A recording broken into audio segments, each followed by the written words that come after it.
Del Santo Evangelio según San Marcos. En aquel tiempo, Jesús tomó aparte a Pedro, a Santiago y a Juan. Subió con ellos a un monte en alto y se transfiguró en su presencia. Sus vestiduras se pusieron esplendorosamente blancas, con una blancura que nadie puede lograr sobre la tierra. Después se le aparecieron Elías y Moisés, conversando con Jesús. Entonces Pedro le dijo: Maestro, qué a gusto estamos aquí. Hagamos 3 tiendas, una para ti, otra para Moisés y otra para Elías. En realidad no sabía lo que decía porque estaban asustados. Se formó entonces una nube que los cubrió con su sombra, y de esta nube salió una voz que decía: Este es mi Hijo amado, escúchenlo. En ese momento miraron alrededor y no vieron a nadie sino a Jesús, que estaba solo con ellos. Cuando bajaban de la montaña, Jesús le mandó que no lo contaran a nadie lo que habían visto, hasta que el Hijo del Hombre resucitara de entre los muertos. Ellos guardaron esto en secreto, pero discutían entre sí: ¿qué querría decir eso de resucitar entre los muertos? Palabra de Dios. Gloria a ti, Señor Jesús. Muy buenos días, mi querido hermano. Hoy, en este último domingo ya del mes de febrero, primero que todo, llenos de agradecimiento por tener la oportunidad de compartir este último día, este último domingo del mes de febrero. Y me gustaría desarrollar la reflexión de la siguiente manera. El día de hoy el Evangelio nos habla de la transfiguración de Jesús. Sin embargo, es importante para entender el misterio de la transfiguración de Jesús partir desde la primera lectura que nos ofrece la liturgia de este domingo, donde Abraham es puesto a prueba. Cuando Dios le habla a Abraham, la primera respuesta de Abraham es: aquí estoy. Dios le dijo: toma a tu hijo único Isaac, a quien tanto amas, vete a la región de Moria y ofrécemelo en sacrificio en el monte que yo te indicaré. ¿De qué manera respondió Abraham ante la petición de Dios? Cuando Abraham escuchó la voz del Señor, su respuesta fue: aquí estoy, Señor, sin conocer qué sería lo que Dios le pediría a él. Dios le pidió que le ofreciera a su hijo. Recordemos que en aquellos tiempos de Abraham, la cultura era ofrecerle a Dios en sacrificio algún cordero.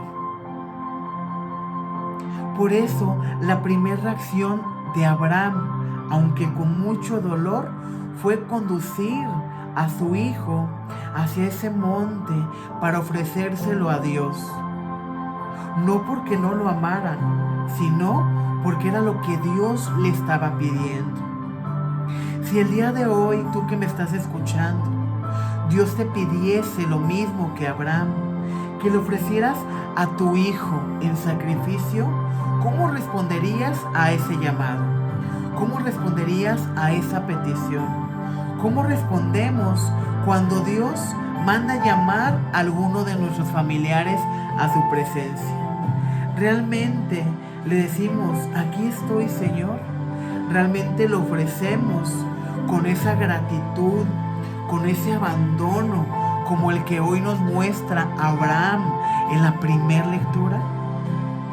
Abraham en su interior lo ofreció como sacrificio, sacrificando la vida de su hijo. ¿Por qué? Porque era el concepto que él tenía de sacrificio, era el concepto que él tenía de ofrenda. Sin embargo, Dios no se refería a que sacrificara a su hijo matándolo o degollándolo, como nos lo muestra la lectura, sino en ofrenda a Él, que le ofreciera a su hijo para que Dios pudiera tomarlo como instrumento. Pero gracias a ese gesto de amor de Abraham y de lealtad hacia Dios, es como Dios le bendice con su descendencia. Porque Abraham estuvo dispuesto a dar a ese único hijo que tanto le había costado que se lograra por su avanzada edad. Sin embargo, no se la pensó. Le dijo: ahí está, Señor, te lo ofrezco. Tú me lo diste, tú lo puedes tomar en el momento en que tú lo decidas. Y Dios es agradecido cuando nosotros realmente ofrecemos lo poco o lo mucho que poseamos. Cuando nos ofrecemos como una ofrenda viva, Dios nos toma en sus manos y saca la mejor versión de cada uno de nosotros. Eso podemos aprender de la primera lectura. Ser esa ofrenda viva que Dios espera de nosotros. Dios no espera que hagamos sacrificios que pongan en riesgo nuestra integridad humana, pero sí que ofrezcamos lo mejor que hay en nuestro corazón, lo mejor que hay en nuestro interior. Pasando a la segunda parte, la segunda lectura nos da un mensaje de fe, un mensaje que nos da la herramienta necesaria para vivir en el día a día por medio del apóstol San Pablo. Si Dios está a nuestro favor, ¿quién estará en contra nuestra? El que no nos escatimó a su propio Hijo, sino que lo entregó por todos nosotros, ¿cómo no va a estar dispuesto a dárnoslo todo junto con su Hijo? ¿Quién acusará a los elegidos de Dios? Si Dios mismo es quien perdona, ¿quién será el que nos pueda condenar? ¿Acaso Jesucristo, que murió, resucitó y está a la derecha de Dios para interceder por nosotros? Mi querido hermano, ¿cuántas veces te has sentido abatidos por los sufrimientos humanos, por el dolor de una enfermedad, por el sufrimiento de alguna prueba? Y es Dios el que el día de hoy te dice: ¿quién podrá hacerte daño si estás conmigo? ¿Quién podrá acusarte? ¿Quién podrá dañarte? ¿Quién podrá lastimarte si tú eres mi hijo? Y aquí donde descubrimos el misterio del Evangelio de este día. Cuando Jesús se conduce con estos discípulos al monte, a lo alto del cielo, y se transfigura. El Evangelio nos dice que al hacerse esa transfiguración, las vestiduras se pusieron más blancas que la nieve. Una blancura, una transparencia que solo Dios puede hacer en cada uno de nosotros. Y es ahí donde se aparece Moisés y Elías junto a Jesús. Los apóstoles estaban asustados al ver aquel momento, a ver aquella manifestación de fe. No entendían lo que estaba pasando. Sin embargo, pasa algo grandioso, algo asombroso cuando escuchan la voz de Dios Padre dirigiéndose a Jesús: este es mi Hijo amado, en quien tengo mis complacencias, escúchenlo. La primera vez que escuchamos esto fue en el bautismo del Señor, cuando Juan el Bautista le decía: atrás de mí viene alguien que los bautizará con el Espíritu Santo. Viene el Mesías, viene el Hijo de Dios. Y cuando lo está bautizando, desciende el Espíritu Santo con estas mismas palabras. Hoy por segunda vez Dios se hace presente para decirle a los apóstoles, a los discípulos que estaban ahí presentes, a Santiago, a Juan, a Pedro: este es mi Hijo amado, en quien tengo mis complacencias, escúchenlo. Jesús en el camino le explica a sus discípulos que Él iba a resucitar entre los muertos. Por eso era importante que no comentaran lo que ahí había pasado hasta que Él resucitar entre los muertos. Ellos no comprendían el misterio de la resurrección. Ellos no comprendían el misterio de lo que estaba pasando. Pero lo que ahí estaba pasando es que Dios estaba preparando el camino de su Hijo amado que iba a ser entregado. Que iba a ser entregado como ese cordero. Que iba a ser entregado para la redención de nuestros pecados. Ellos no comprendían ese misterio. Sin embargo, Jesús los fue preparando para este momento de sacrificio, para este momento de prueba, para este momento de dolor. Y es el Padre, mediante el Espíritu Santo, que da la fuerza a su Hijo Jesús para padecer el dolor por cada uno de nosotros. Nuestro Padre Dios, nuestro Padre Celestial, le dio también a Jesús el libre albedrío de elegir. Y Jesús le dijo: aquí estoy, Padre, dispuesto a hacer tu voluntad, dispuesto a que pase este cáliz, pero que no se haga mi voluntad, sino la tuya. ¿Jesús tuvo miedo? Sí, mi querido hermano. Jesús tuvo miedo como cualquier ser humano. Sin embargo, se entregó en la oración y la penitencia para tener la fortaleza de poder hacer lo que su Padre le mandó. El día de hoy es un día que Jesús nos quiere dar la esperanza en la resurrección. Porque por medio de la resurrección de Jesucristo, Jesús nos ofrece la vida eterna. Y así como se transfiguró frente a sus discípulos, llegará el día en que se transfigurará frente a nuestros ojos, cuando seamos llamados a la presencia del Padre.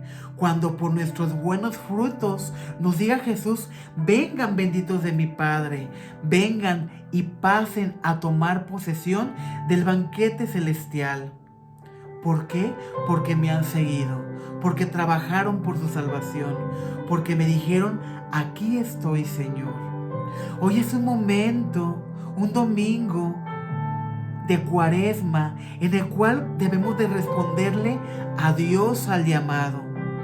No solamente basta con arrepentirnos y mostrar arrepentimiento en esta Cuaresma, sino es importante responderle de la misma manera que Abraham le respondió a Dios: aquí estoy, Señor, ¿qué quieres de mí? Con la seguridad de que no hay nada que pueda sucedernos, porque Dios está con nosotros. Si Dios está contigo, mi querido hermano, ¿quién podrá estar en contra tuya? ¿Quién podrá lastimarte? ¿Quién podrá hacerte padecer?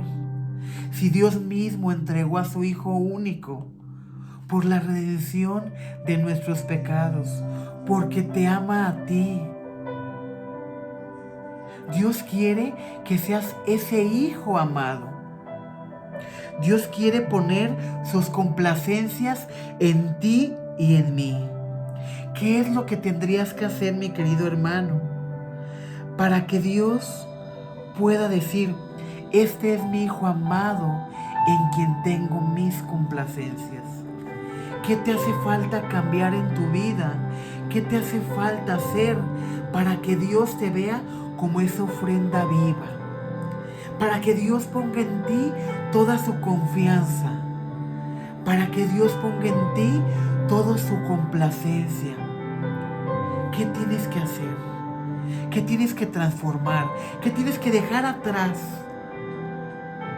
¿A qué tienes que renunciar para ser ese hijo que Dios espera de ti? En este día, mi querido hermano, oremos con fe, con alegría, con esperanza.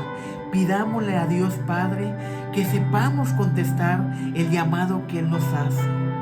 Que sepamos decirle con toda rectitud: aquí estoy, Señor, para hacer tu voluntad. Aquí estoy, Señor, para ofrecerme como una ofrenda viva que vivifique tu nombre, que vivifique el amor que Jesús dio por mí en la cruz. Aquí estoy, Señor, para ser instrumento de salvación y no de condenación. Aquí estoy para hacer luz en la oscuridad de mis hermanos. Aquí estoy para hacer sal en la tierra. Esa sal que realmente dirija a mis hermanos, que realmente los alimente con tu espíritu, con tu palabra, pero sobre todo que sea alimento de amor y salvación. Te mando un muy fuerte abrazo, mi querido hermano. Que la paz de Cristo esté contigo.